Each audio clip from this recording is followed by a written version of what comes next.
Hi, I'm Jared with Kombucha On Tap Distribution, and here I'm going to show you how to properly install a tap handle and align it. So right here we have tap handles already installed.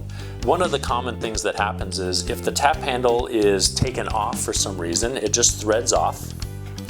So we'll go through and pull it all the way off.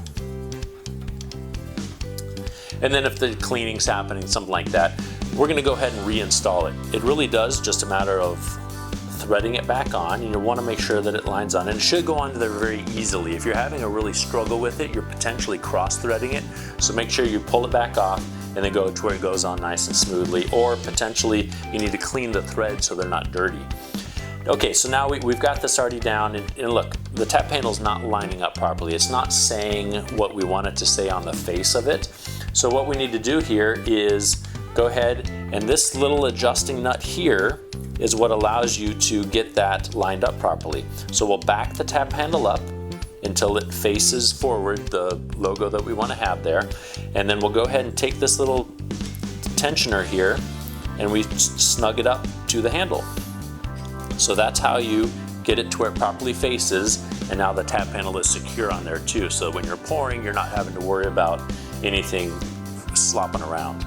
Sometimes when you go to take a tap handle off, this tensioner nut and the handle stick to each other. So if it's really hard for you to be able to get this loose, an easy way to be able to do that is to put a wrench on this tensioner to break that seal between the tap handle and the tensioner. How we do that? We'll grab our adjustable wrench here. It's okay if you have some teeth on this wrench because this here has the cross etching on it, so you're not going to mess anything up, and it's actually made there to be able to grip. You'll go ahead and put that on there. You'll put one hand on the tap handle and you'll just give it a little turn on the tensioner to be able to break that seal. And then once you've broken that seal, the tap handle will just turn right off.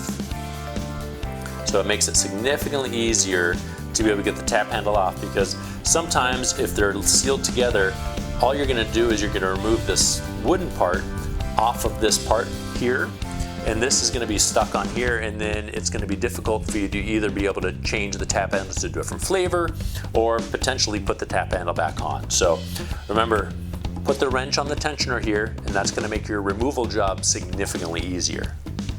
Okay, so one thing you also want to make sure that you do when you put the tap handle on here, sometimes it will line up properly, but the tensioner will be bottomed out, so it'll be all the way down at the bottom here.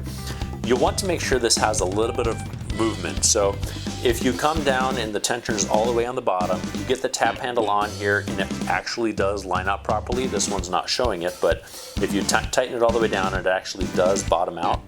You'll want to back the tap handle up one rotation to where you get the proper display.